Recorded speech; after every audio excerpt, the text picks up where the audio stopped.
Imaginons un instant que nous pénétrons dans un pavillon de thé traditionnel japonais, entouré de volets coulissants qui modulent l'espace sans jamais l'enfermer.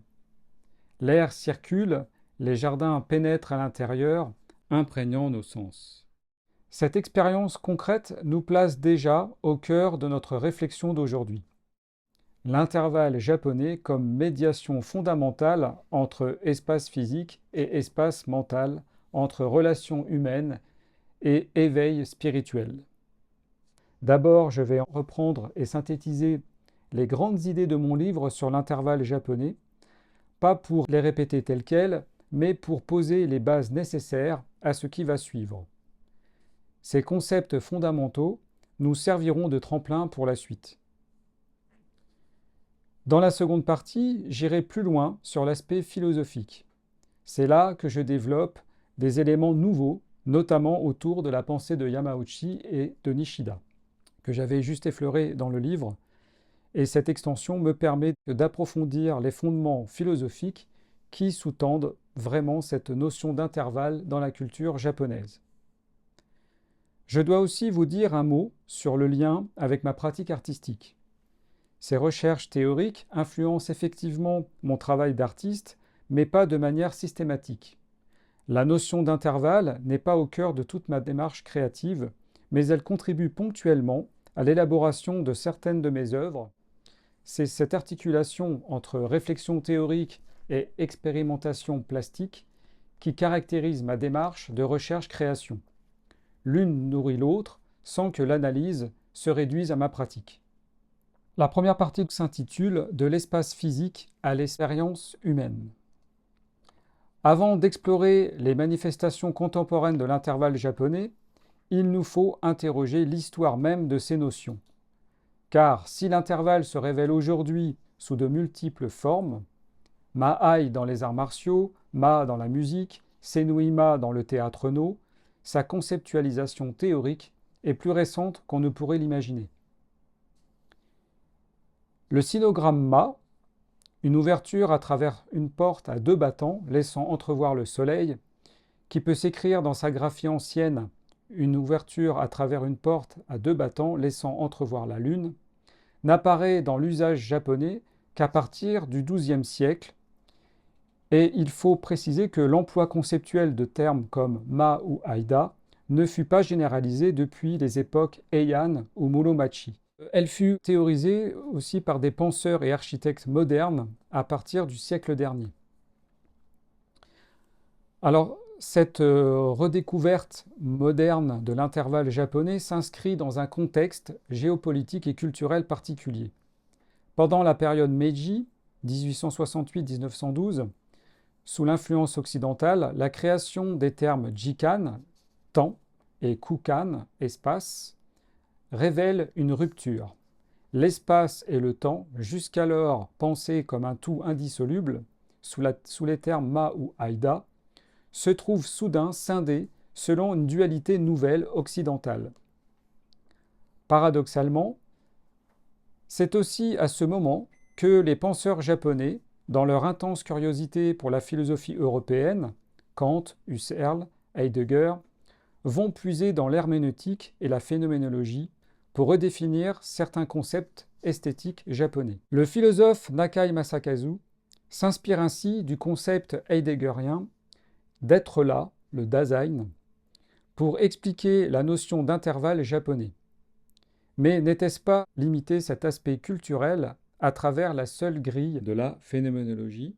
D'autant que, comme le souligne Okano Michiko, professeur en histoire de l'art, je la cite, « Le Ma ne saurait s'insérer dans la structure philosophique et systémique occidentale puisqu'il doit être conçu comme une idée et non comme un concept. » Cette généalogie complexe nous rappelle que les notions d'intervalle, si elles définissent un aspect culturel japonais profondément ancré, des espaces sacrés shintoïstes délimités par 4 piliers aux enseignements oraux du théâtre no ou du kabuki, ont aussi été façonnés par les rencontres interculturelles modernes.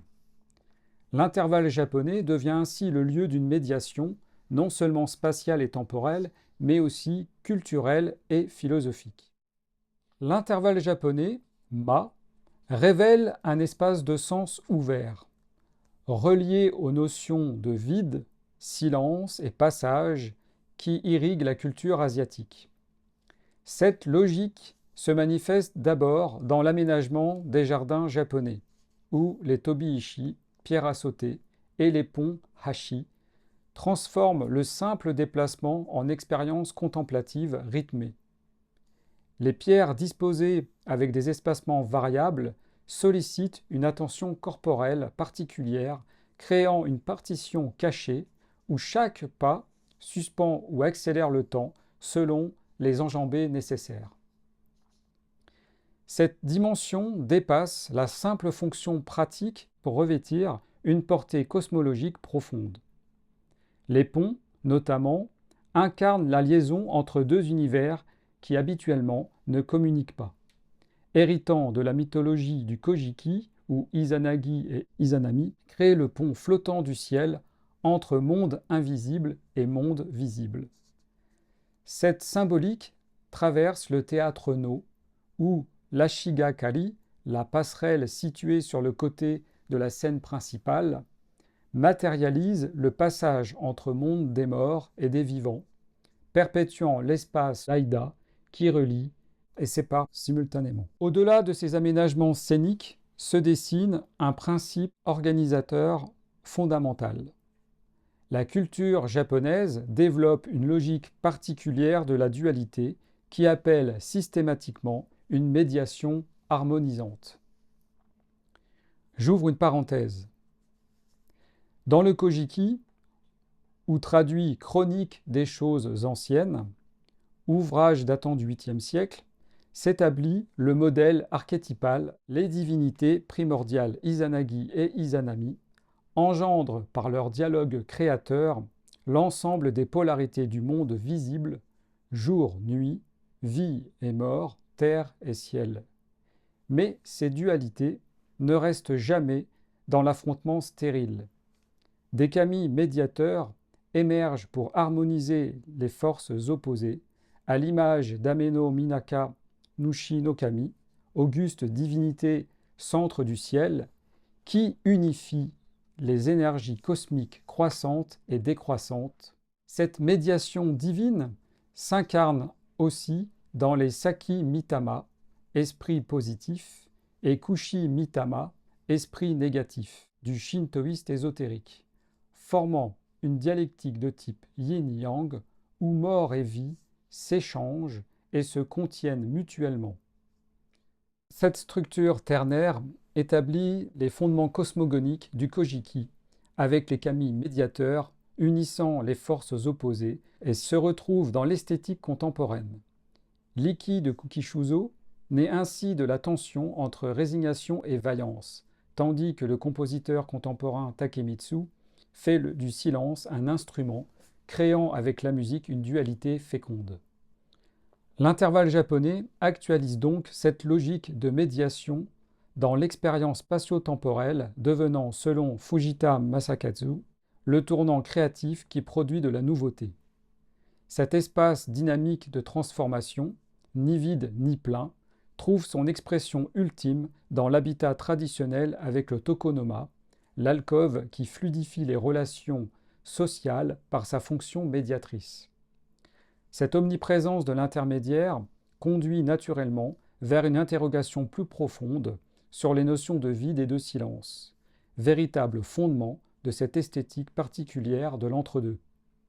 L'esthétique du vide transcende ainsi l'architecture pour investir pleinement l'univers sonore, révélant une cohérence profonde dans l'approche japonaise de l'espace et du temps. Dans la musique japonaise traditionnelle, faire le ma représente bien plus qu'une simple interruption du jeu musical. Cette pause silencieuse qui se découvre entre les sons révèle des qualités propres qui transcendent la conception occidentale du silence comme manque ou forme négative du son.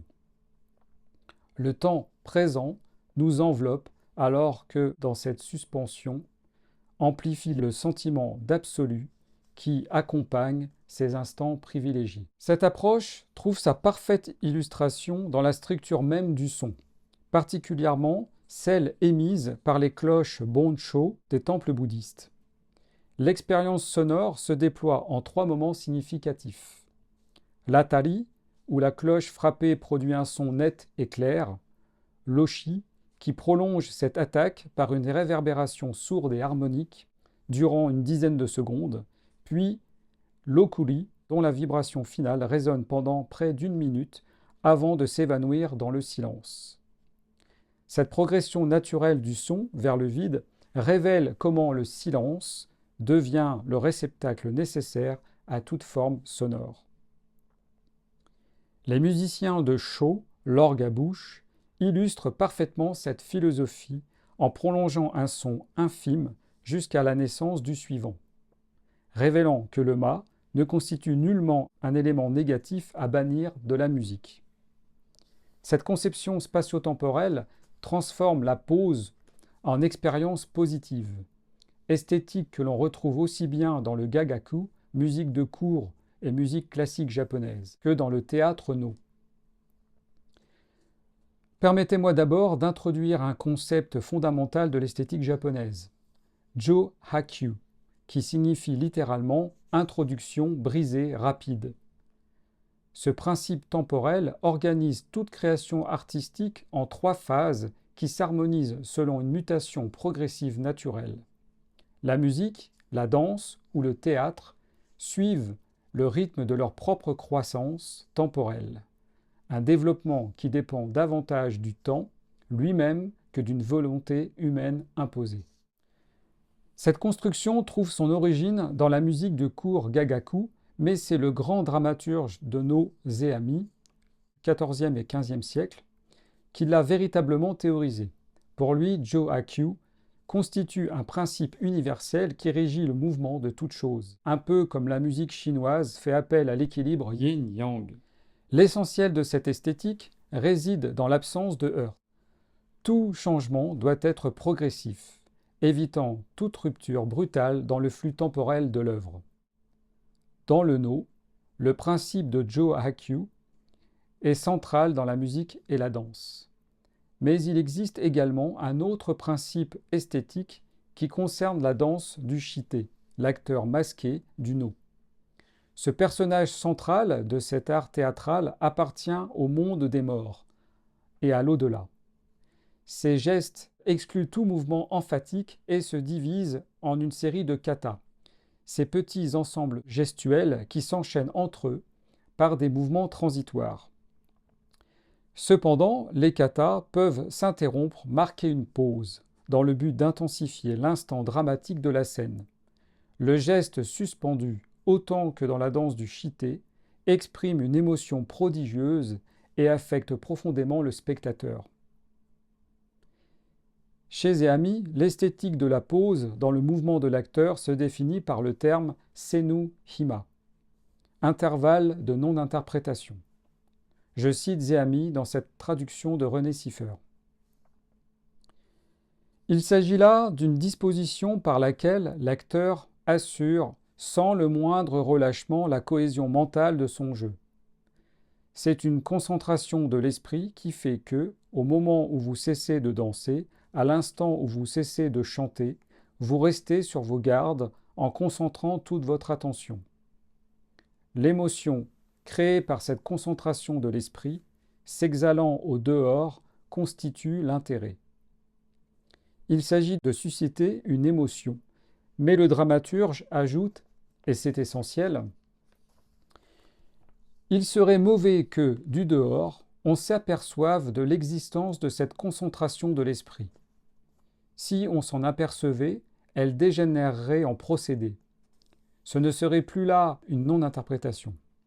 C'est au degré de non-conscience, caché à vous-même, qu'il vous faut opérer la liaison entre ce qui précède et ce qui suit les intervalles de non-interprétation. Fin de citation. Pour cela, l'interprète doit en quelque sorte se vider de toute pensée, intégrer au fond de lui cette disponibilité et par conséquent rendre spontanée cette non-action. Comme dans la deuxième phase de l'esthétique Joachyu, il s'agit là aussi d'intensifier progressivement l'attention et augmenter l'effet dramatique pendant toute la durée de la danse. Cette esthétique du vide créateur ne se limite pas au théâtre no. Elle traverse les siècles pour nourrir la création artistique contemporaine. Le compositeur Takemitsu Toru s'est particulièrement attaché à explorer ce caractère vivant de la matière sonore, naviguant entre l'audible et l'inaudible pour révéler une harmonie cosmique unifiant l'art et la nature. Dans ses compositions non codifiées, Takemitsu articule une expressivité sonore qui naît du processus d'exécution lui-même. Les sons résultent d'un compromis délicat entre écriture et interprétation, évoluant et vivant jusqu'à leur extinction naturelle. Ces partitions asymétriques dépourvues de rythme strict ou de plan général analysable suggèrent une promenade contemplative entre les sons où l'attention à chaque instant révèle des événements insaisissables, évoquant le miegakure, ce montrer caché si cher à l'esthétique japonaise. Pour Takemitsu, la limite de l'inaudible marque l'invisible aspirant à une continuité métaphysique du silence non mesurable. Ce vide chargé de sens varie selon chaque interprétation, dépendant d'un intervalle ressenti par l'interprète qui doit discerner l'instant propice au ma. Cette approche transforme le rôle de l'interprète plutôt que de simplement produire du son. Il doit l'écouter, s'efforcer constamment de discerner le son dans le silence. Comme dans le théâtre no, où l'utai, le récit chanté, peut s'interrompre entre les syllabes, le ma s'allonge quand le rythme ralentit et se rétrécit quand il s'accélère. L'interprète doit alors juger, sans mesurer, ressentir cet intervalle vital qui fait vivre l'infinité des sons dans le vide du silence. L'intervalle japonais révèle un vide dynamique qui articule mouvement et pause, contenant simultanément passé et futur comme point de contact créatif, produisant la nouveauté. Selon Dogen, ce milieu de la médiation échappe au champ de vision dans l'immédiateté temporelle, supposant les concepts de trajectivité et de co-suscitation dans un échange permanent avec l'environnement. Sur le plan esthétique, le ma procède comme l'exaltation d'une temporalité de l'espace par le cheminement concret du corps et d'une spatialité du temps centrée sur le lieu présent, suggérant un intervalle transcendantal. Cette profondeur authentique se manifeste sous trois aspects distincts. Le ma spatio-temporel enseignable, le ma spirituel mystique, qui émane de la nature propre de chaque et ne s'enseigne pas, et enfin le ma vérité, qui transcende les deux premiers. Comme l'enseignait l'acteur de kabuki, Ishikawa Danjuro, de la 9e génération, le plus important reste celui qui ne s'enseigne pas. Il est proche du concept zen du Furyu Monji, ne pas établir de mots, où l'instant mystique se dépasse pour devenir inexplicable. Cette transversalité temporelle, spatiale, esthétique et symbolique révèle une part obscure, un vide dynamique que chaque individu ressent différemment selon sa sensibilité. L'intervalle privilégie ainsi l'expérience kinesthésique et intérieure, englobant espace, temps et présence physique dans une sémantique qui transcende les êtres et les relations, questionnant son rapport au néant absolu et à la possibilité d'exprimer cette vérité immanente par la notion de vide.